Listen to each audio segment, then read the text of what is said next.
இங்கே ஹீரோயின் அவங்க ஃபேமிலியோடையும் ஃப்ரெண்ட்ஸோடையும் டூருக்கு வந்திருக்காங்க. அவங்க ஹஸ்பண்ட் என்ன ஃப்ரெண்டோட சேர்ந்து சரக்கு அடிச்சுக்கிட்டு வெளியே கூட வரமாட்டேங்கிறாரு, படுத்து தான் கிடக்குறாரு.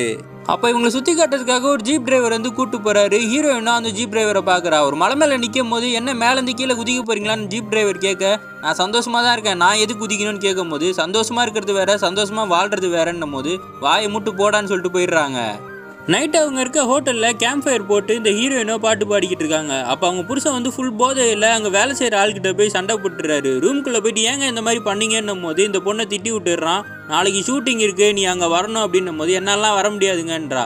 நீ வரலன்னா நாளைக்கு என்ன ஆகிற பாருன்னு சொல்லி முறைச்சிட்டு போகிறான்.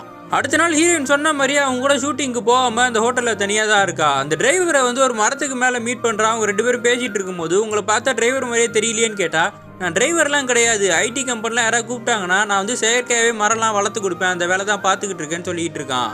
அவர் சொல்கிறாரு, இது எல்லாமே என் ஒய்ஃப் கொடுத்த ஐடியா தானே. உங்கள் ஒய்ஃப் எங்கன்னு கேட்டால் அவங்க இறந்துட்டாங்க, அவங்க ஞாபகமாக தான் நான் இங்கே இருக்கேன்னு சொல்கிறான். அன்றைக்கி ஃபுல்லாக அவங்க 2 பேரும் சேர்ந்து தோட்டத்தில் வேலை செய்கிறாங்க, க்ளோஸ் ஃப்ரெண்ட்ஸாகவும் ஆகுறாங்க. ஹீரோயின் வந்து அவர்கிட்ட உங்கள் ஒய்ஃப் பேர் என்னன்னு கேட்டால் அவர் மாலினின்னு சொல்கிறாரு. ஹீரோயின் ஷாக் ஆகிடுறாங்க, ஏன்னா ஹீரோயின் பேர் மாலினி தான். அடுத்து வந்து அவங்க லைஃப்பை பற்றி சொல்ல ஆரம்பிக்கிறாங்க. நான் காலேஜ் படிக்கும் போதே எங்கள் அப்பா அம்மா இறந்துட்டாங்கன்னு சொல்லி எனக்கு கல்யாணம் பண்ணி வச்சிட்டாங்க. என் புருஷன் வந்து பெரிய ஃபிலிம் ப்ரொடியூசரு. ஃபஸ்ட்டு 3 மாதத்துக்கு சந்தோஷமாக தான் இருந்தோம், அதுக்கப்புறம் ஃபுல் குடிக்க அடிமையாகி இந்த மாதிரி ஆகிட்டாரு. இப்போ என் வாழ்க்கையில் சந்தோஷமே இல்லைன்னு சொல்கிறாங்க. அடுத்த நாள் ஃபேமிலி எல்லாருமே போட் ரைடு போகும்போது ஹீரோயினுக்கு தண்ணினா பயம், நான் வரலங்கன்னு சொல்லும் போது நீ இங்கேயே கடை, நாங்கள் போயிட்டு வரோன்னு சொல்லி அவங்க புருஷன் மட்டும் ஃபேமிலியோட போகிறான். அப்போ கூட இந்த டிரைவர் தான் கூட வந்து கம்பெனி கொடுத்துக்கிட்டு இருக்காரு. அன்றைக்கி நைட்டே வந்து இவங்களோட பொண்ணுக்கு உடம்பு முடியாமல் போயிடுது. ஹாஸ்பிட்டலுக்கு போகலான்னு பார்த்தா எல்லாமே மலை கீழே தான் இருக்குன்றதுனால ரொம்ப கஷ்டப்படுறாங்க. அப்போ அந்த டிரைவர் தான் பச்சளை மறந்தாரிச்சு அந்த குட்டி பொண்ணுக்கு நெத்தியில் வச்சு விட்றாரு. ஹீரோயினும் பக்கத்தில் உட்காந்து தலையை தேய்ச்சி விட்டுட்டு இருக்கும் போது புருஷன் திட்டி விட்றான், நீ ஒழுங்காக பார்த்துட்டு தான் அப்படி ஆயிருக்குமா, எஞ்சி போனோடனே வெளில போய் அழுதுட்டு இருக்காங்க. உங்கள் புருஷன் இப்படி தான் திட்டுவாரான்னு கேட்டால், எல்லாருமே உங்களை மாதிரி இருக்க முடியுமா, நீங்கள் ஒய்ஃப்காக என்னென்னலாம் பண்ணிட்டு இருக்கீங்கன்னு சொல்லிட்டு இவங்க அழுதுகிட்டே போகிறாங்க.